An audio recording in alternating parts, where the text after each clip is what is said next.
sa isang liblib na baryo sa paanan ng kabundukan kung saan ang umaga ay sinasalubong ng manipis na hamog at ang gabi ay tahimik na tinatahi ng huni ng kuliglig. Namuhay ang mag-inang sina Aling Rosa at ang kanyang anak na si Lira. Ang kanilang maliit na kubo ay yari sa pinagtagpi-tagping kawayan at nipa, bahagyang nakatagilid sa gilid ng isang makitid na daan na bihirang daanan ng mga tao. Ang lupaing kanilang kinatitirikan ay hindi sa kanila. Ito'y ipinagkaloob lamang ng isang mayamang may-ari ng lupain na matagal nang hindi nagpapakita sa baryo. Bilang kapalit, inaasahan si Aling Rosa na magtrabaho sa bukirin ng iba. Maghapon sa ilalim ng araw, kapalit ng kakaunting salapi o kaya'y ilang dakok ng bigas. Maaga pa lamang ay gising na si Aling Rosa. Tahimik siyang kumikilos upang hindi magising si Lira. Ngunit madalas ay nauuna pa rin itong magmulat ng mata.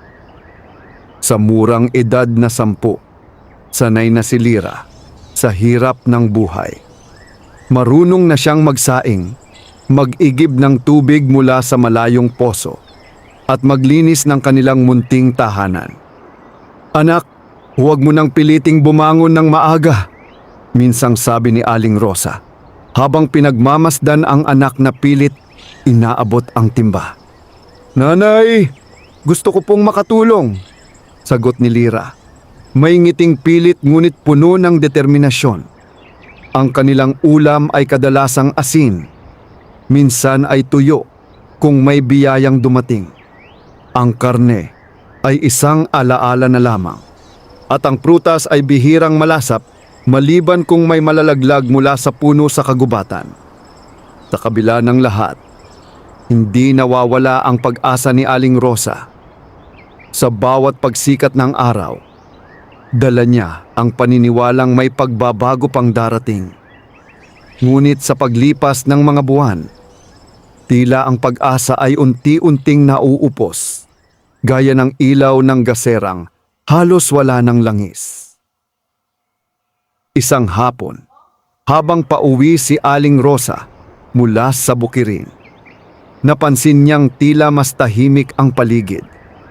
Ang hangin ay hindi gumagalaw at ang mga dahon ay tila nakikinig sa isang lihim na bulong ng kalikasan.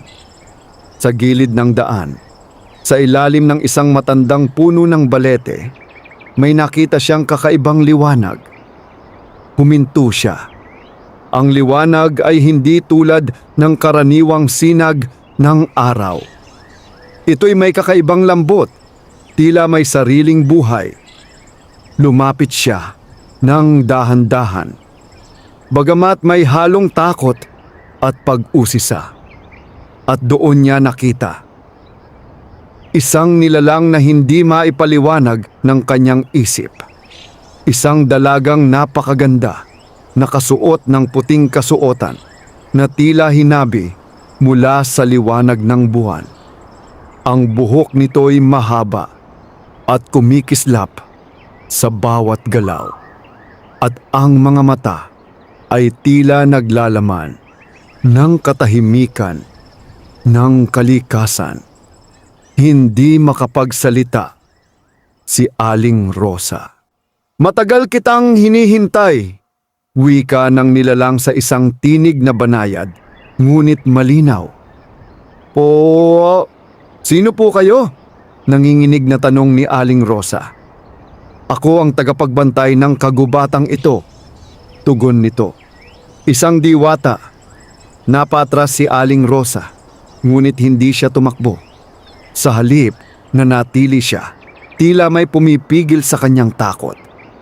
"Hindi kita sasaktan," muling wika ng diwata. "Narinig ko ang iyong mga panalangin nakita ko ang iyong pagsusumikap. Napayuko si Aling Rosa. Hindi niya alam kung paano tutugon. Ang kanyang buhay ay puno ng hirap. Ngunit hindi niya inakala na may nakamasid, lalo na isang nilalang na tulad nito. Bakit? Ako?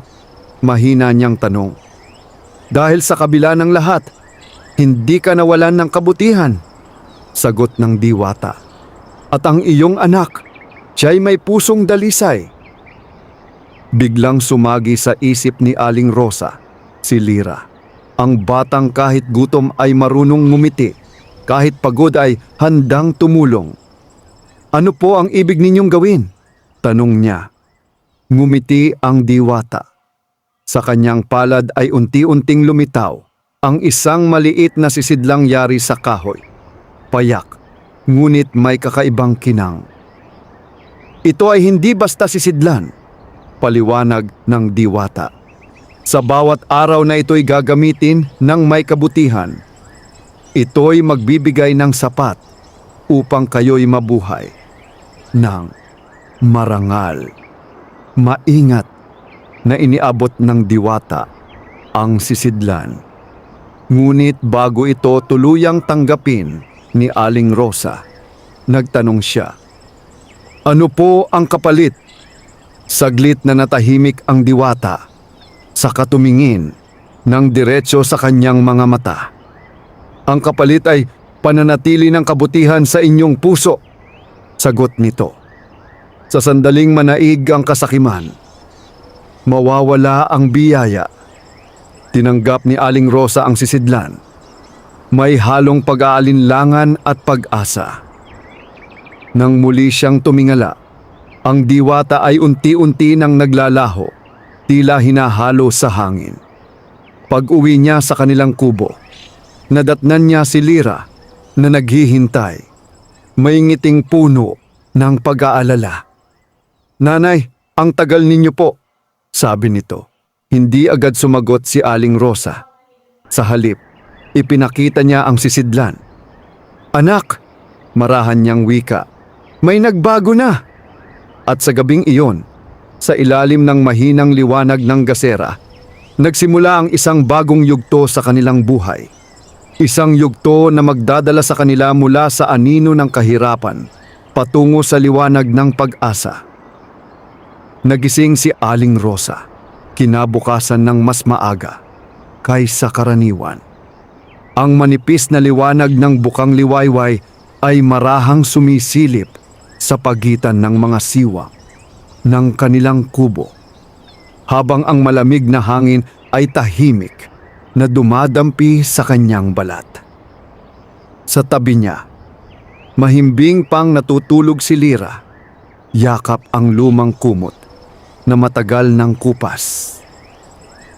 Ngunit hindi na tulad ng dati ang pakiramdam ni Aling Rosa. Sa kanyang tabi, maingat niyang inilapag ang maliit na sisidlang ibinigay ng diwata. Sa unang tingin ay tila ordinaryong kahoy lamang ito. Walang ukit, walang palamuti. Ngunit may kakaibang bigat na hindi maipaliwanag. Dahan-dahan niyang kinuha ang sisidlan. Saglit siyang napapikit. Naalala niya ang sinabi ng diwata, sa bawat araw na ito'y gagamitin ng may kabutihan. Huminga siya ng malalim bago tuluyang binuksan ang takip. At sa sandaling iyon, tila tumigil ang mundo. Sa loob ng sisidlan ay hindi kawalan, kundi kasaganaan. May nakahain na puting kanin, mainit pa, tila bagong hango sa lutuan, kasama ang isang simpleng ulam na hindi niya agad nakilala, ngunit mabango at kaaya-aya sa paningin.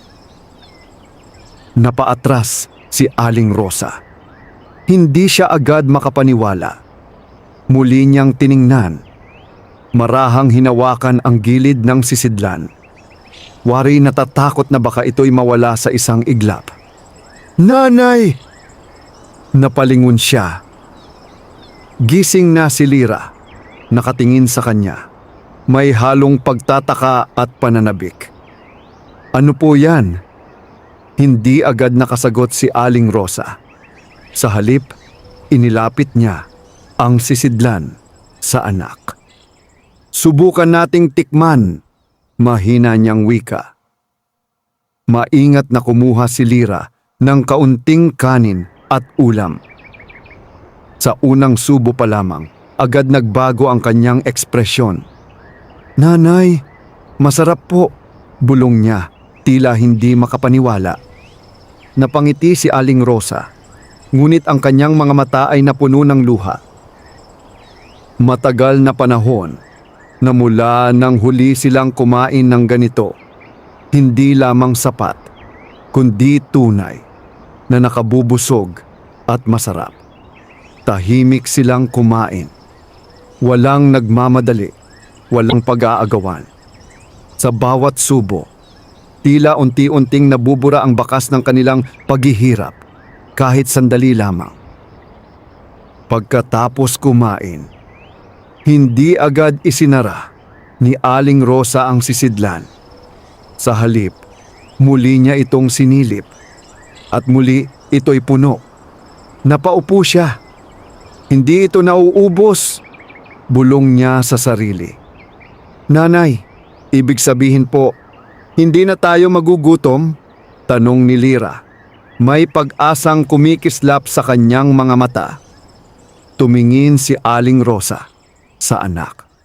Sa unang pagkakataon, matapos ang mahabang panahon, hindi siya agad sinagot ng pangamba. "Kung aalagaan natin ang biyayang ito, hindi na," sagot niya. Marahan, ngunit may katiyakan. Mula sa araw na iyon, nagbago ang kanilang pamumuhay, ngunit hindi sa paraang marangya o mapagmataas. Hindi tumigil si Aling Rosa sa pagtatrabaho. Patuloy pa rin siyang pumapasok sa bukirin, ngunit may kakaibang gaan sa kanyang kalooban. Hindi na siya pinipilit ng gutom. Hindi na siya binabagabag ng pangambang walang makakain kinabukasan. Sa halip, ang sisidlan ay naging tahimik na katuwang, isang lihim na biyayang hindi nila ipinagsasabi kahit kanino. Si Lira naman ay mas naging masigla. Mas maaga siyang natatapos sa mga gawaing bahay. At nagkaroon pa siya ng panahon upang mag-aral ng mga lumang aklat na minsang ibinigay ng isang guro sa baryo. Ang kanyang mga mata, na dati madalas puno ng pagod, ngayon ay nagliliwanag sa bawat bagong natutunan. Ngunit higit sa lahat, hindi nagbago ang kanilang puso. Isang araw, may isang matandang pulubi ang napadaan sa kanilang kubo.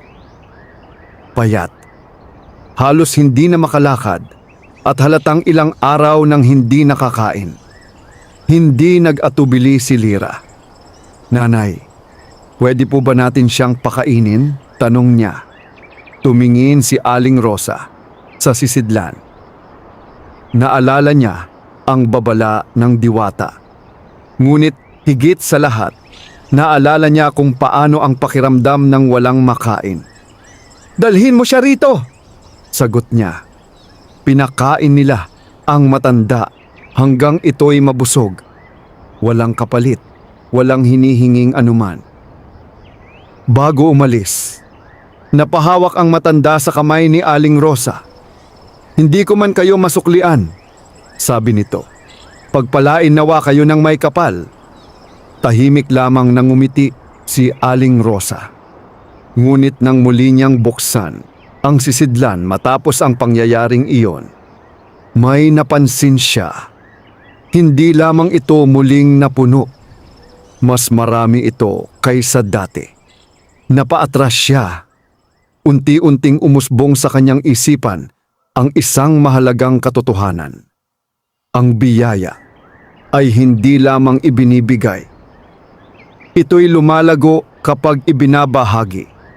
At sa sandaling iyon, nagsimulang magbago hindi lamang ang kanilang buhay, kundi ang kanilang pananaw sa kung ano ang tunay na kayamanan. Ngunit kasabay ng pagdating ng kasaganaan, may mga matang nagsimulang makapansin. At hindi lahat ng mata ay may dalang kabutihan. Hindi nagtagal, ang tahimik na pagbabago sa buhay ni na Aling Rosa at Lira ay nagsimulang mapansin ng mga tao sa baryo. Sa una, ito'y mga bulong lamang, mahihinang usapan sa gilid ng poso. Mga tingin na may halong pagtataka habang dumaraan ang mag-ina sa makitid na daan. Ngunit habang lumilipas ang mga araw, ang mga bulong ay unti-unting naging usap-usapan. Napansin mo ba si Aling Rosa? Tanong ng isang babae habang naglalaba sa ilog. Dati, halos hindi makabili ng bigas. Ngayon parang hindi na naghihirap. Oo nga, sagot ng isa pa. At ang bata niyang si Lira, lalo pang sumigla, hindi na mukhang sakitin. Sa kabila ng mga usapan, nanatiling tahimik ang mag-ina. Hindi sila nagbago ng pakikitungo sa iba. Hindi sila nagpakita ng kayabangan. Ngunit ang mga pagbabago, gaano man nila itago, ay hindi maikakaila. Isang hapon, habang nagwawali si Lira sa labas ng kanilang kubo, napansin niyang may lalaking nakatayo sa di kalayuan, nakamasid sa kanila. Matangkad, may matalim na tingin at may dalang anyong hindi madaling pagkatiwalaan. Nanay, mahina niyang tawag. Lumabas si Aling Rosa at agad napansin ang lalaki. Ito si Mang Isko, isang kilalang mangangalakal sa baryo. Kilala rin siya sa pagiging mapagmatyag at ayon sa ilan, mapagsamantala. Magandang hapon, Aling Rosa, bati nito. May pilit ng ngiti. Magandang hapon din po, sagot ni Aling Rosa. Maingat ang tinig. Lumapit si Mang Isko. Sinusuri ang paligid ng kanilang kubo. Ang malinis na bakuran, ang maayos na gamit, at ang kakaibang katahimikan na tila may itinatago. Napapansin ko, wika niya. Tila gumaan ang inyong buhay nitong mga nakaraang araw. Hindi agad sumagot si Aling Rosa. Ay, nagsisikap lang po, simpleng tugon niya. Ngunit hindi kumbinsido si Mang Isko. Ganun ba? Sagot nito. Bahagyang ngumiti, ngunit hindi umaabot sa kanyang mga mata.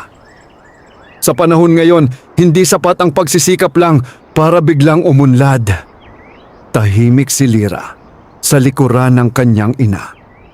Mahigpit ang kapit sa laylayan ng damit nito. Kung may paraan kayo, dagdag ni Mang Isko, baka naman maaari ninyong ibahagi.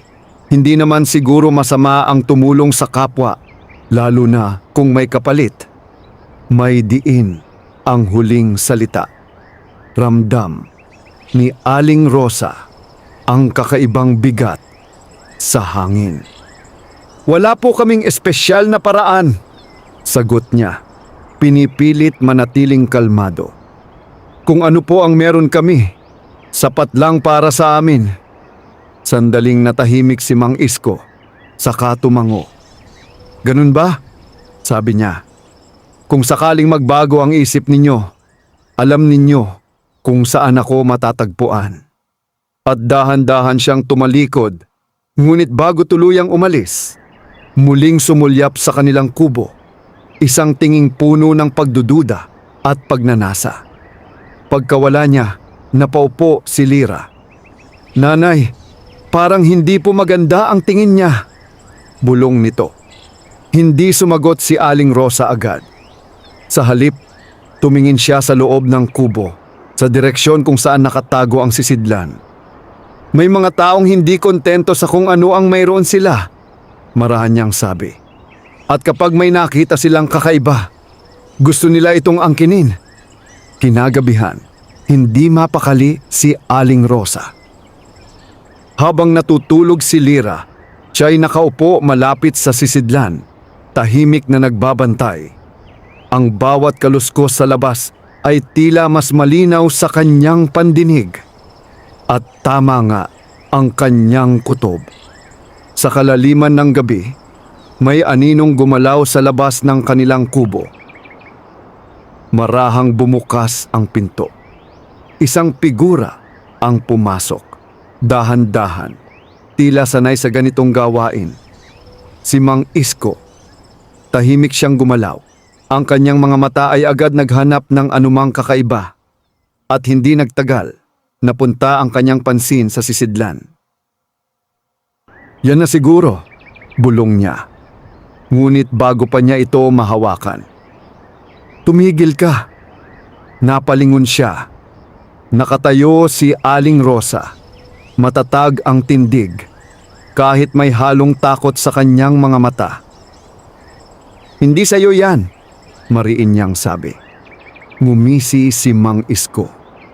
Kung hindi sa akin, bakit ninyo itinatago? Sagot niya. Ang mga bagay na may halaga ay hindi dapat sinasarili. Hindi lahat ng may halaga ay dapat inaangkin, tugon ni Aling Rosa.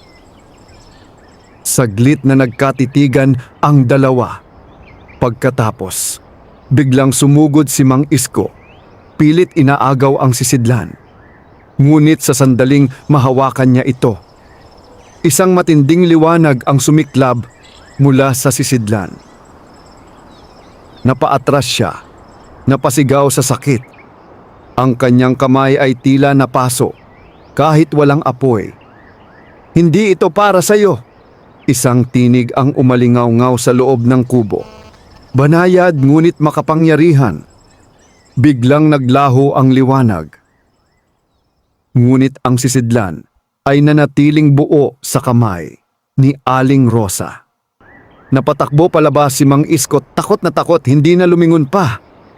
Tahimik na bumalik ang gabi. Niyakap ni Aling Rosa ang sisidlan. Nanginginig ang kanyang mga kamay. Nagising si Lira at lumapit agad sa kanya. Nanay, ano po yon?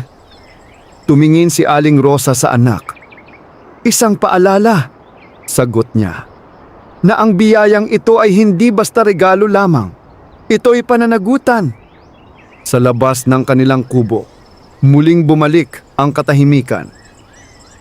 Ngunit sa pagkakataong ito, alam na nila, hindi lahat ng panganib ay nakikita sa liwanag. May mga matang nagmamasid sa dilim at maaaring hindi pa ito ang huli. Sumikat ang araw na tila walang bakas ng nangyari noong gabi.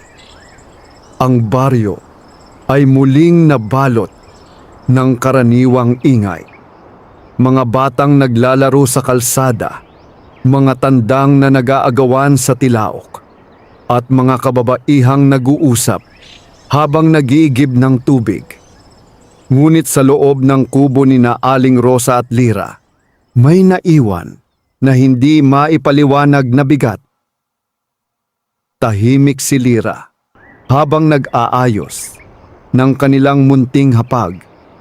Paminsan-minsan ay napapatingin siya sa pinto, tila inaasahang may muling papasok na hindi inaanyayahan.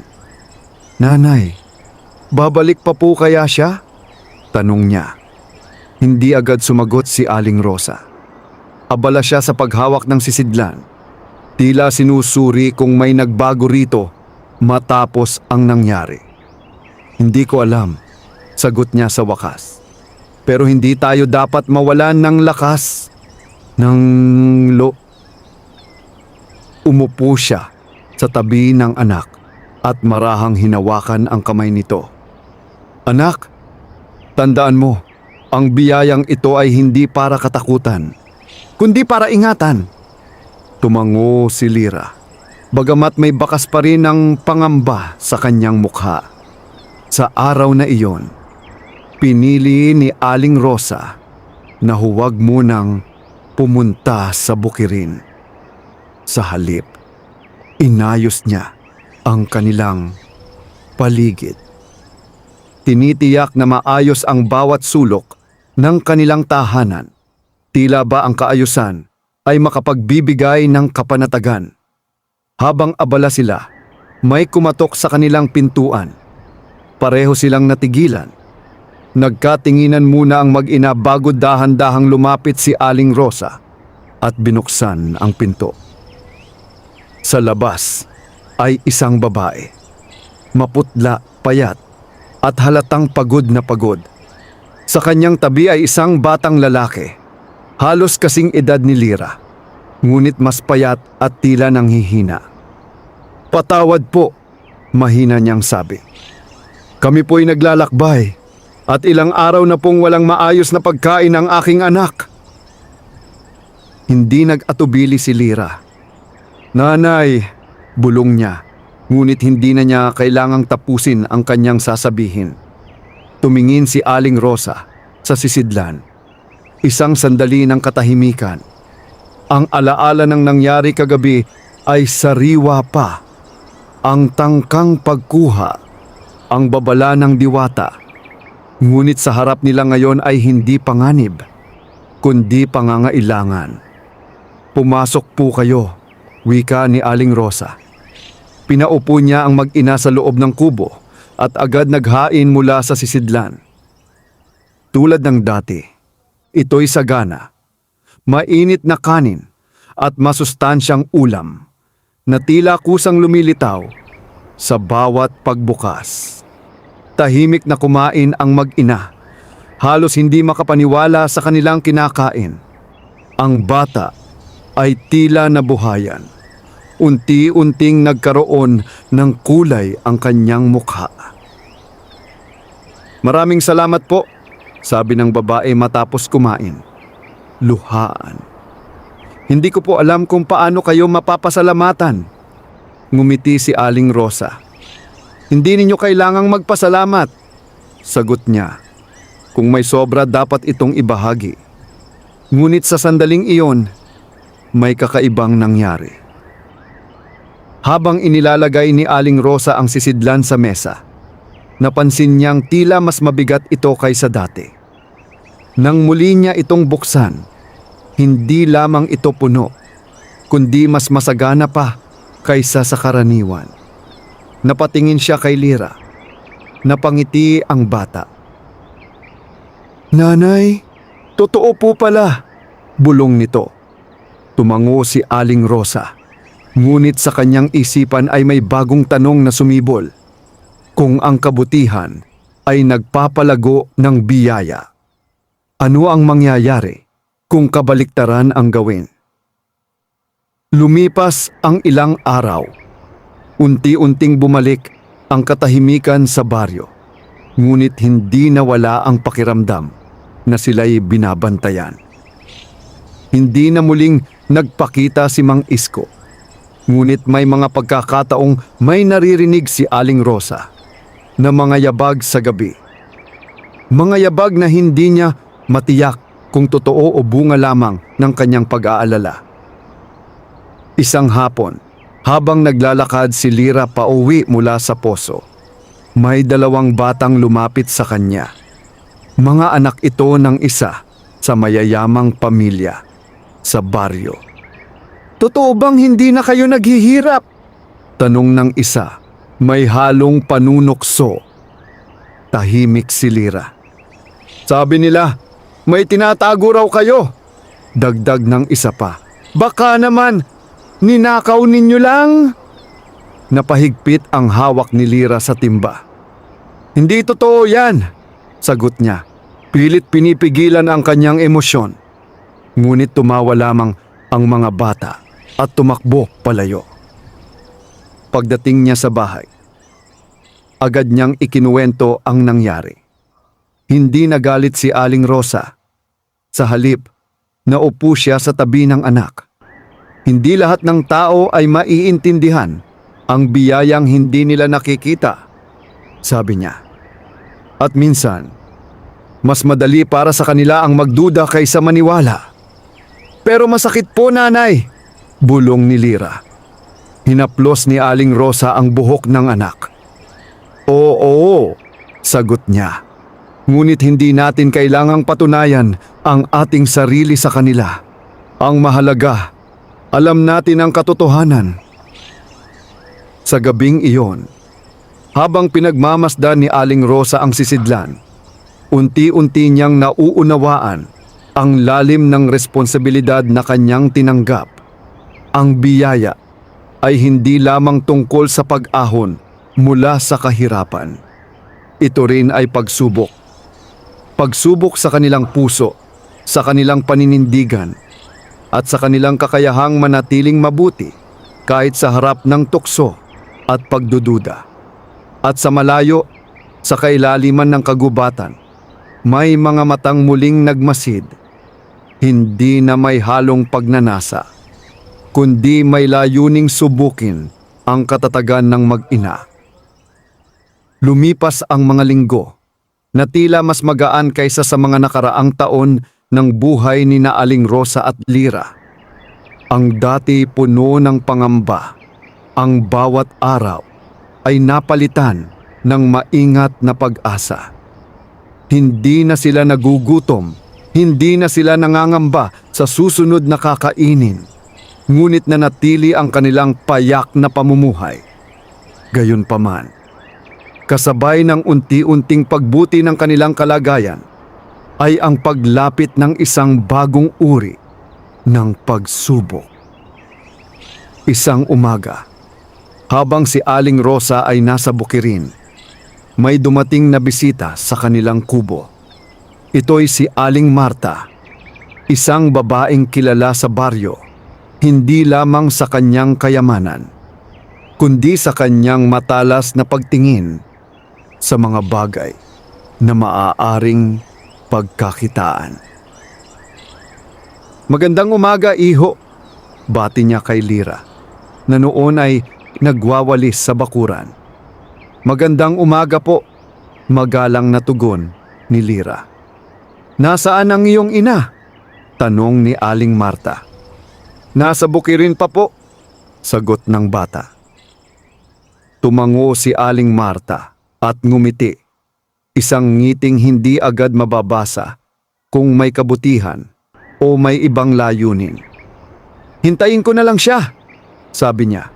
Sabay upo sa isang lumang bangko sa labas ng kubo. Hindi nagtagal, dumating si Aling Rosa. Pawisan at pagod, ngunit kalmado ang mukha.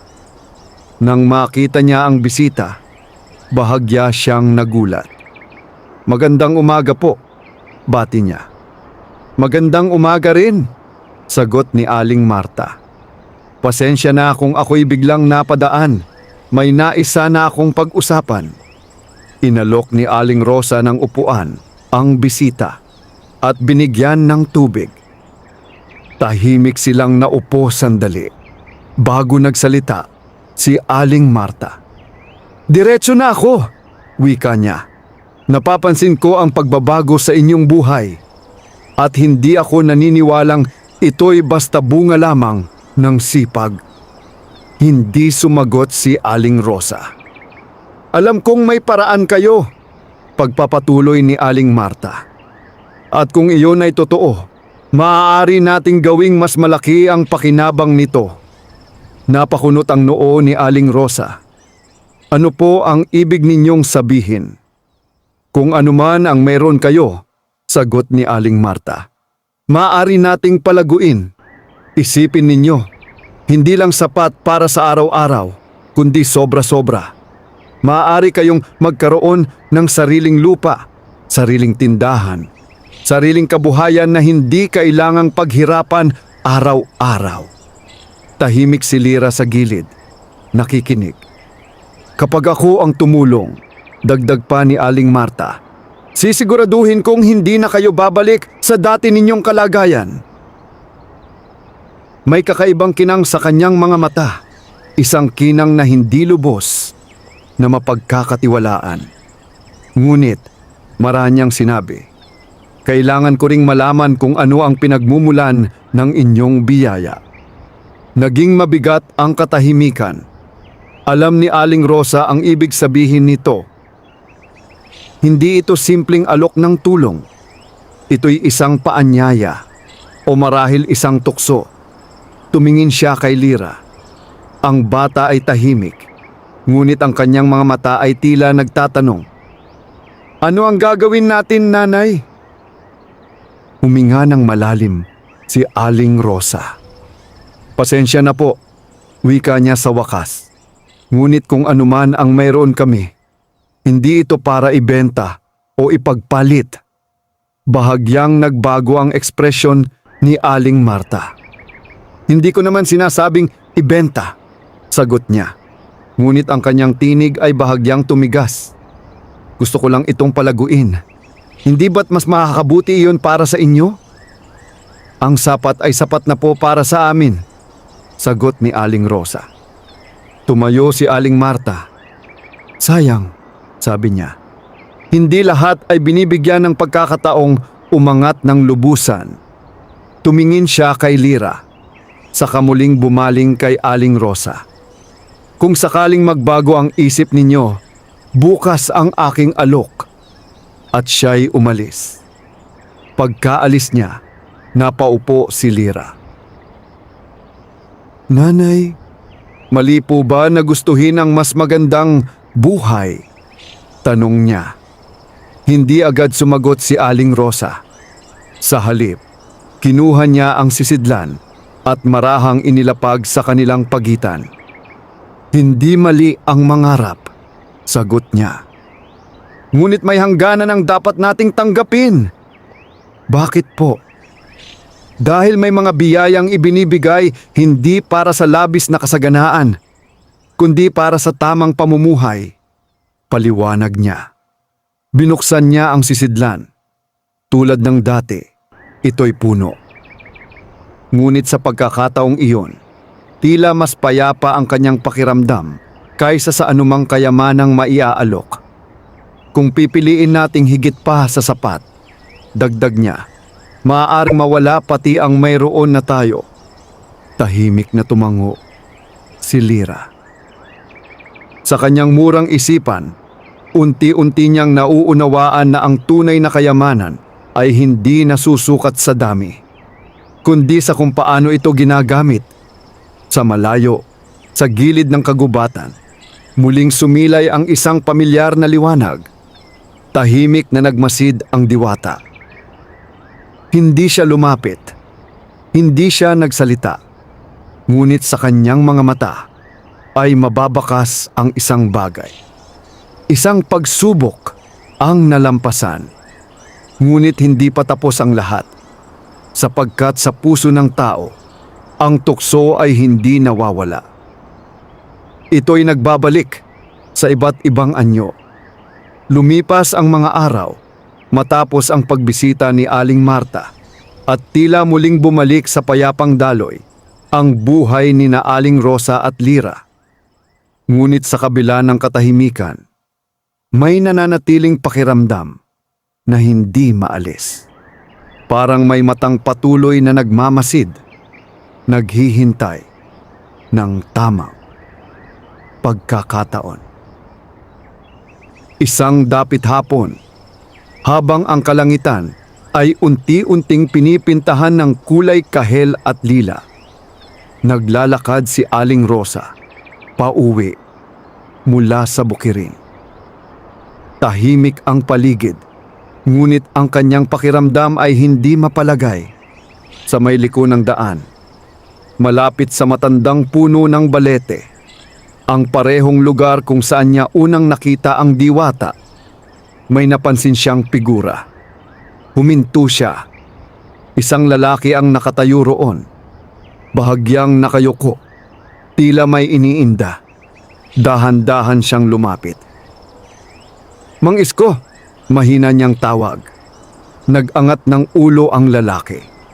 Ngunit ang kanyang anyo ay malayo sa dating anyo ng kilalang mangangalakal.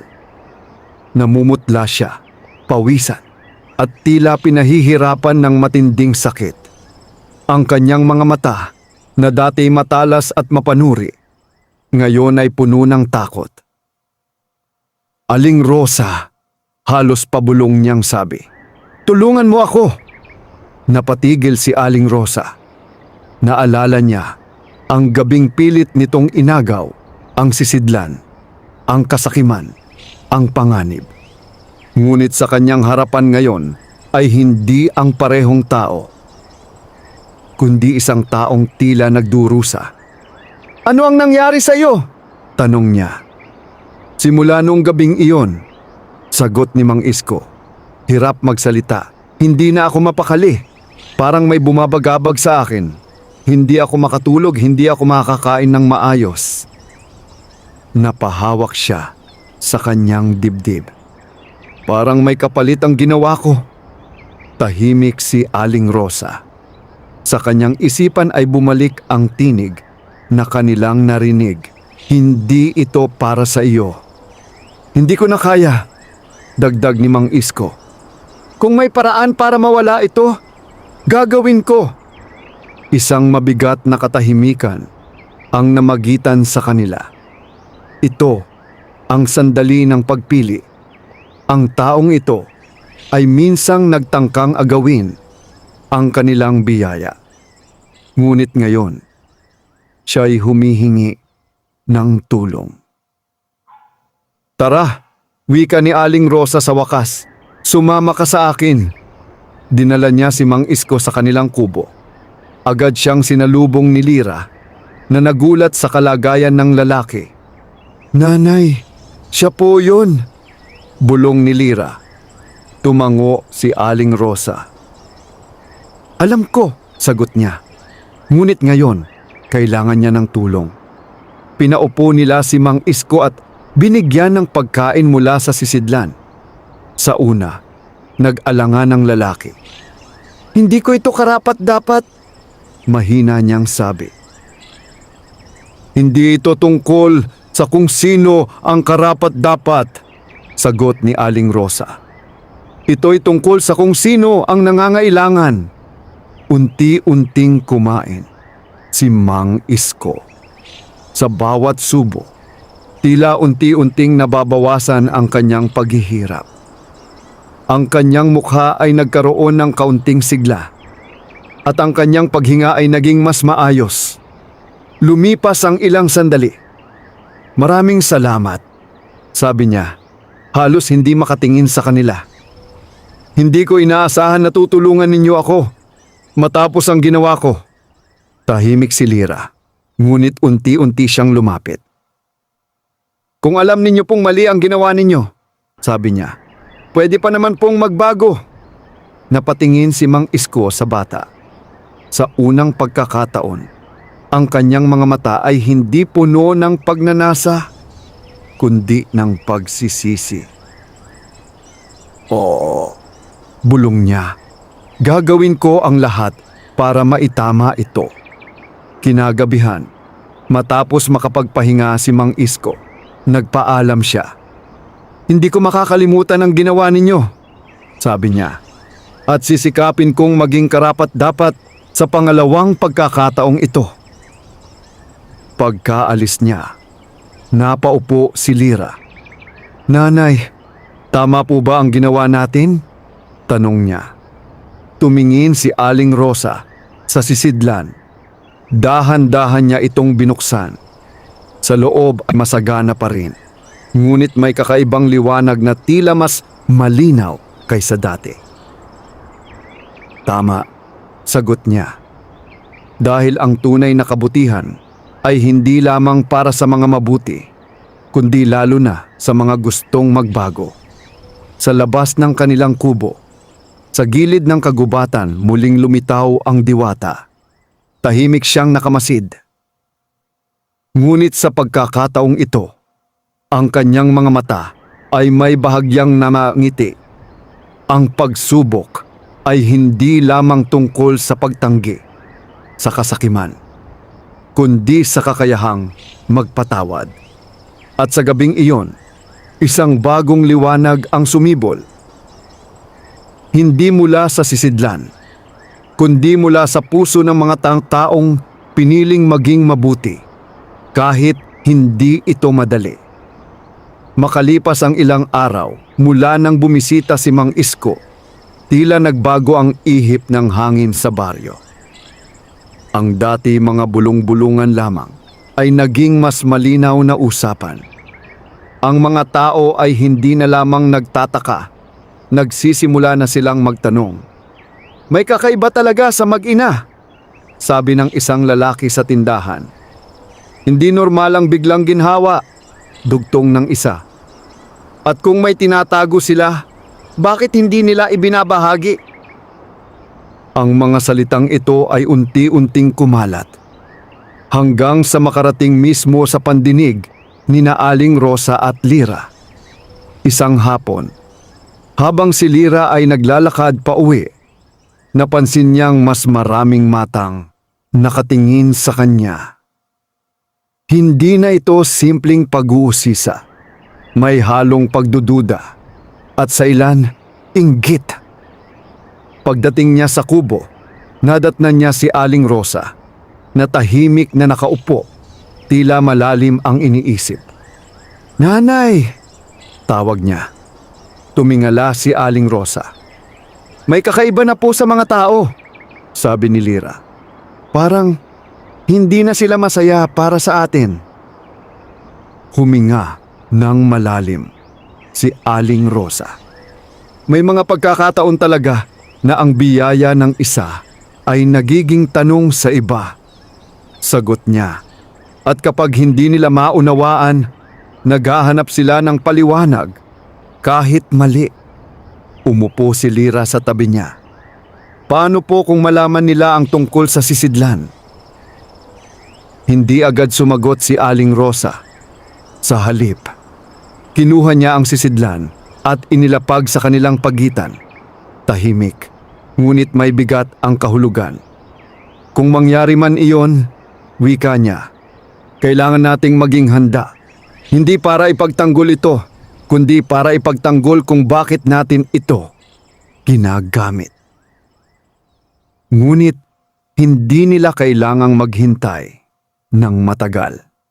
Kinabukasan, isang grupo ng mga tao mula sa baryo ang dumating sa kanilang kubo. Sa unahan nila ay si Aling Marta at sa likod ay ilang lalaking tila handang sumuporta sa anumang mangyari. "Aling Rosa," tawag ni Aling Marta. Matatag ang tinig. "Kailangan naming makipag-usap." Lumabas si Aling Rosa. Kasunod si Lira. "Ano po ang maitutulong ko?" Mahinahon niyang tanong. "Hindi na ito tungkol sa tulong," sagot ni Aling Marta. "Ito'y tungkol sa katotohanan." Tahimik ang mga tao sa likuran niya, naghihintay. "Marami na ang nakapansin," dagdag niya. "At hindi makatarungan na may tinatago kayong bagay na maaaring makatulong sa buong baryo." Napatingin si Lira sa kanyang ina. Naroon na ang sandaling kinatatakutan nila. "Kung ano man ang iniisip ninyo," sagot ni Aling Rosa, "hindi ito ganoon kasimple." "Kung ganoon," sagot ni Aling Marta, "ipakita ninyo." Isang mabigat na katahimikan ang bumalot sa paligid. Ang hangin ay tila huminto. Tumingin si Aling Rosa sa mga tao, mga kapitbahay, mga kakilala, mga taong minsang nakasama nila sa hirap. Pagkatapos, tumingin siya kay Lira. Sa mata ng kanyang anak, nakita niya ang parehong tanong. "Magtitiwala ba tayo?" Huminga siya ng malalim at sa wakas, tumango. "Kung ipapakita ko ito," wika niya, "kailangan ninyong maunawaan, hindi ito bagay na maaaring gamitin sa pansariling kagustuhan." Walang sumagot, ngunit lahat ay nakatingin. Dahan-dahan siyang pumasok sa kubo at kinuha ang sisidlan. Paglabas niya, inilapag niya ito sa harap ng mga tao. "Hindi ito karaniwang sisidlan," sabi niya. "Ito'y biyaya at may kasamang pananagutan." Binuksan niya ito. At tulad ng dati, ito'y puno, mainit na pagkain, sapat para sa marami. Napaatras ang ilan. Napabulong ang iba. Paano? Tanong ng isang lalaki. Hindi ito nauubos, sagot ni Aling Rosa. Ngunit may kapalit. Kapag ito'y ginamit ng may kasakiman, mawawala ang biyaya. Tahimik ang lahat. Ngunit hindi lahat ay kumbinsido. Kung ganoon, sabi ni Aling Marta, mas lalo itong dapat gamitin para sa lahat, hindi lang para sa inyo. Ginagamit namin ito para tumulong, sagot ni Lira. Biglang nagsalita. Hindi po namin ito ipinagkakait. Pero kayo ang may hawak, sagot ng isa. Kayo ang may kontrol. Naging mas mabigat ang usapan. Unti-unting nagbago ang tono. Mula sa pag-uusisa naging pag-angkin. Napansin ito ni Aling Rosa. At sa sandaling iyon, naunawaan niya. Hindi sapat na ipakita ang katotohanan. Kailangan din itong ipagtanggol. Ang biyayang ito, wika niya, mas matatag ang tinig, ay hindi ibinigay para pag-awayan. Kung nais ninyo ng tulong, handa kaming magbahagi. Ngunit hindi namin ito ipapagamit sa paraang sisira sa layunin nito. Natahimik ang mga tao. Ngunit ang kanilang mga mata ay hindi pa rin nawawala ng pagnanasa. Sa likuran, isang pamilyar na figura ang dahan-dahang lumapit. Si Mang Isko. Ngunit hindi na siya ang dating Mang Isko. Tama siya, wika niya. Hindi ito bagay na dapat agawin. Napalingon ng lahat sa kanya. Sinubukan ko na, dagdag niya. At may kapalit ang kasakiman. Tahimik ang paligid. Sa unang pagkakataon, may nagpatunay, hindi sa salita, kundi sa karanasan. Unti-unting nagkatinginan ang mga tao. May ilan na umatras. May ilan na nanatili, nag-iisip. Ngunit malinaw ang isang bagay. Ang lihim ay hindi na lihim. At mula sa puntong iyon, ang tunay na pagsubok ay hindi na lamang tungkol sa paggamit ng biyaya, kundi sa kung paano ito mapoprotektahan sa gitna ng maraming pusong may iba't ibang hangarin. Sa malayo, sa ilalim ng puno ng balete, muling sumilay ang liwanag ng diwata. Ngunit sa pagkakataong ito, hindi lamang siya nagmamasid, siya'y naghihintay. Sapagkat ang susunod na mangyayari ay hindi na lamang pagsubok, kundi isang pasya na maaaring magbago ng kapalaran ng lahat. Matapos mabunyag ang lihim ng sisidlan, nag-iba ang takbo ng buhay sa baryo. Ang dating payapang pamumuhay ni Aling Rosa at Lira ay napalitan ng walang tigil na pagdating ng mga tao. May mga humihingi ng tulong, may mga nagmamakaawa, at mayroon ding tahimik na nagmamasid. Tila may ibang layunin. Sa bawat araw, may kumakatok sa kanilang pintuan. May mga inang walang maipakain sa anak. May matatandang walang lakas upang maghanap buhay. May mga pamilyang naghihirap na tulad ng dati nilang kalagayan. At sa bawat pagkakataon, hindi tumatanggi si Aling Rosa. Kung may sapat para sa atin, sabi niya, may sapat para sa iba. Unti-unti, ang kanilang kubo ay naging sentro ng tulong sa baryo. Ngunit kasabay ng kabutihang ito ay ang paglitaw ng isang mabigat na katotohanan. Hindi lahat ng lumalapit ay tunay na nangangailangan. Isang araw, napansin ni Lira na may ilang taong bumabalik ng paulit-ulit. Kahit halatang may kakayahan naman silang maghanap buhay. Nanay, bulong niya, parang inaabuso na po nila. Tahimik si Aling Rosa. Pinagmamasdan niya ang pila sa labas. Mahaba, magulo, at may halong pagkainip. Sa kanyang puso, may unti-unting bumibigat. Paano kung tama sila? Dagdag ni Lira. Paano kung nawawala na po ang tunay na layunin nito? Bago pa makasagot si Aling Rosa, may biglang sumigaw mula sa pila. Bakit ang tagal? Hindi ba't para sa lahat ito? Hindi ba't sabi ninyo, hindi ito nauubos? Dagdag ng isa. Unti-unting tumaas ang boses ng mga tao. Ang pasasalamat ay napalitan ng pag-aangkin. Napaatras si Lira. Nanay, bulong niya. May takot sa tinig. Sa sandaling iyon, lumabas si Aling Rosa. Hawak ang sisidlan. Makinig kayo, wika niya. Matatag ang tinig. Unti-unting natahimik ang mga tao. Ang biyayang ito ay hindi ibinigay para abusuhin. Pagpapatuloy niya. Ito ay para sa mga nangangailangan, hindi para sa mga naghahangad ng higit sa sapat. Ngunit may isang lalaki ang sumagot. Paano ninyo malalaman kung sino ang karapat-dapat? Tanong niya. Kayo ba ang huhusga? Naging mas mabigat ang hangin. Ito na ang pinakamatinding pagsubok. Hindi gutom, hindi kahirapan, kundi kapangyarihan. Tumingin si Aling Rosa sa sisidlan. Sa unang pagkakataon, naramdaman niyang hindi sapat ang simpleng kabutihan. Kailangan ng karunungan. Kinagabihan, matapos magsiuwi ang mga tao, naupo si Aling Rosa sa harap ng kubo. Tahimik na pinagmamasdan ang madilim na kagubatan. Kung patuloy natin itong ibibigay sa lahat, bulong niya, baka mawala ang tunay nitong layunin.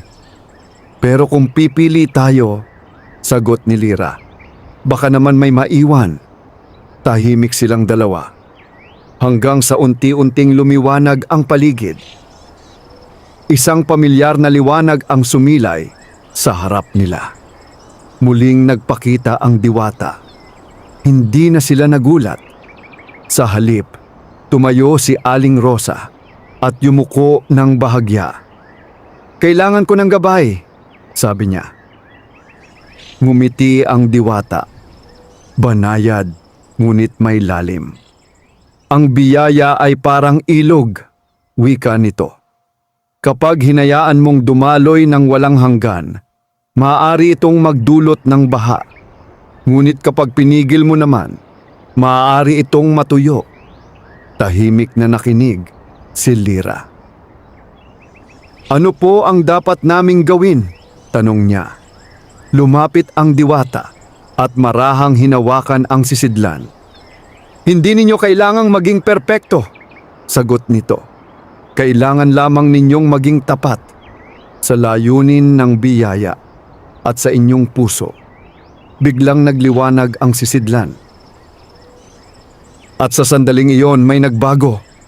Sa bawat pagbukas nito, hindi na lamang pagkain ang lumilitaw, kundi sapat lamang para sa tunay na nangangailangan.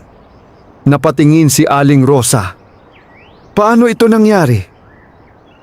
Ang biyaya ay sumasabay sa puso ng nagtataglay nito, sagot ng diwata. Kung ang layunin ninyo ay tama, ito'y gagabay sa inyo. Unti-unting naglaho ang diwata, tulad ng dati. Ngunit ang kanyang mga salita ay nanatili. Kinabukasan, muling dumating ang mga tao. Ngunit sa pagkakataong ito, nagbago ang lahat. May ilan na nabigyan, may ilan na wala. At sa bawat pagkakataon, walang paliwanag. Ngunit may malinaw na pakiramdam ng katarungan. Unti-unting nabawasan ang pila. Unti-unting bumalik ang kaayusan. Ngunit higit sa lahat, natutunan nina Aling Rosa at Lira ang isang mahalagang aral. Ang kabutihan ay hindi lamang pagbibigay. Ito rin ay ang tamang pagpili. At sa gitna ng lahat ng ito, isang bagong yugto ang nagsimula. Isang yugto kung saan ang biyaya ay hindi na lamang tungkol sa pagtulong, kundi sa paghubog ng isang komunidad.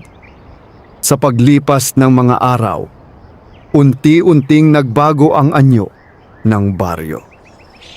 Ang dating magulong pila sa harap ng kubo ni na Aling Rosa ay naging maayos at tahimik. Ang mga tao ay hindi na lamang dumadating upang humingi. Sila'y nagsimulang matutong maghintay, umunawa, at higit sa lahat magpasalamat. Ang sisidlan ay patuloy na nagbibigay, ngunit hindi na basta-basta. Tila ito'y may sariling pag-unawa, naglalaan lamang sa mga tunay na nangangailangan, at tahimik na tumatanggi sa mga may maling hangarin. Dahil dito, may mga umalis na hindi nasiyahan, at sa kanilang pag-alis, may mga damdaming naiwan, inggit, galit, at paghihiganti. Isang gabi, habang ang baryo ay balot ng katahimikan, may lihim na pagpupulong na nagaganap sa gilid ng kagubatan. Ilang kalalakihan at kababaihan ang nagtipon pinangunahan ni Aling Marta. Hindi na ito makatarungan, wika niya. Bakit sila lamang ang may kontrol sa biyayang iyon? Dati, nakakakuha tayo kahit papaano, dagdag ng isa. Ngayon, tila pinipili na tayo. At sino sila para humusga? Tanong ng isa pa. Tahimik ang lahat. Hanggang sa muling nagsalita si Aling Marta. Mas mababa ang tinig ngunit mas mabigat ang kahulugan. Kung hindi nila ibibigay, kukunin natin. Nagkatinginan ang mga naroon. Ang desisyon ay hindi na lamang tungkol sa pangangailangan, kundi sa pag-angkin. Kinagabihan ding iyon, habang mahimbing na natutulog si Lira, muling nagising si Aling Rosa sa kakaibang pakiramdam. Ang hangin ay tila mas mabigat at ang katahimikan ay hindi na payapa. Dahan-dahan siyang bumangon at doon niya narinig mga yabag. Hindi isa, hindi dalawa, kundi marami. Napahawak siya sa sisidlan. Lira! Mahina niyang tawag. Nagising ang bata at agad na upo. Nanay, manatili ka sa likod ko, sabi niya. Biglang bumukas ang pinto. Pumasok ang ilang tao, mga aninong may malinaw na layunin. Taunahan nila ay si Aling Marta. Pasensya na, wika nito, ngunit walang pagsisisi sa kanyang mukha. Ngunit hindi na namin kayang manood lamang. Naging mahigpit ang hawak ni Aling Rosa sa sisidlan. Hindi ito ang paraan, sabi niya. Wala na kaming ibang paraan, sagot ni Aling Marta. Kung hindi ninyo ibabahagi ng patas, kami na ang kukuha. Lumapit sila. Ang hangin ay tila huminto. At sa sandaling iyon, may kakaibang nangyari. Ang sisidlan sa kamay ni Aling Rosa ay nagsimulang magliwanag, hindi tulad ng dati, kundi mas maliwanag, mas matindi. Napaatras ang ilan, ngunit hindi si Aling Marta. Hindi kami matatakot, sabi niya. Pilit matatag ang tinig. Biglang umalingaw-ngaw ang isang tinig sa loob ng kubo. Hindi galit, ngunit puno ng kapangyarihan. Ang biyaya ay hindi inaagaw. Nagliwanag ang buong paligid. At sa gitna ng liwanag, muling nagpakita ang diwata. Tahimik ang lahat. Ang mga taong pumasok ay napaurong. Ang ilan ay napaluhod sa takot. Binigyan ko kayo ng pagkakataon, wika ng diwata. Hindi upang kayo'y mag-away, kundi upang kayo'y matutong magtulungan. Tumingin siya kay Aling Marta. Ngunit pinili ninyo ang kasakiman. Hindi makapagsalita si Aling Marta. Sa unang pagkakataon, ang kanyang mukha ay hindi matatag, kundi puno ng pangamba. Ngunit ang huling pagsubok, dagdag ng diwata, ay hindi para sa kanila. Unti-unti siyang lumingon, kina Aling Rosa at Lyra, kundi para sa inyo. Napatingin ang mag-ina sa isa't isa. Kung ipagpapatuloy ninyo ang paghawak sa biyayang ito, sabi ng diwata, mananatili itong sa inyo, ngunit mananatili rin ang inggit, ang pag-aagawan at ang gulo. Naging tahimik ang lahat. Ngunit kung handa kayong bitawan ito, pagpapatuloy niya, ang biyaya ay magiging bahagi ng buong baryo, hindi na pag-aari ng iilan, kundi gabay ng lahat. Napaluha si Lyra. Nanay, mawawala po ba ito sa atin? Tanong niya. Tumingin si Aling Rosa sa sisidlan. Ang bagay na nagahon sa kanila. Ang bagay na nagbigay ng pag-asa. At ngayon, ang bagay na maaaring magdulot ng pagkakaisa. Huminga siya ng malalim. Ito ang pinakamabigat na desisyon sa kanyang buhay. Hindi ito tungkol sa kahirapan. Hindi ito tungkol sa gutom. Ito ay tungkol sa pagpili, sarili, o kapwa. Dahan-dahan siyang lumuhod at inilapag ang sisidlan sa lupa. Kung ito ang makabubuti sa lahat, wika niya, handa naming bitawan. Napaiyak si Lyra, ngunit tumango. Ayos lang po, sabi niya, kahit nanginginig ang tinig. Basta walang masasaktan. Tahimik ang buong kubo. Ang mga taong pumasok ay hindi makapaniwala. At ang diwata, ngumiti. Hindi malakas, ngunit puno ng paggalang. Sa sandaling iyon, nagsimulang magbago ang liwanag. At ang kapalaran ng baryo ay muling isinusulat. Sa gitna ng kubo, nanatiling nakaluhod si Aling Rosa habang ang sisidlan ay nakalapag sa kanyang harapan. Ang liwanag na nagmumula rito ay unti-unting lumalakas, hindi nakakasilaw, kundi banayad at mainit, tila yakap ng isang tahimik na pag-asa. Tahimik ang lahat. Walang sinuman ang nangahas magsalita. Maging si Aling Marta, na kanina lamang ay puno ng pagtutol, ay napatungo, tila nahihiya sa sariling mga ginawa. Lumapit ang diwata. Ang kanyang presensya ay hindi nakakatakot, kundi nagbibigay ng kakaibang kapayapaan.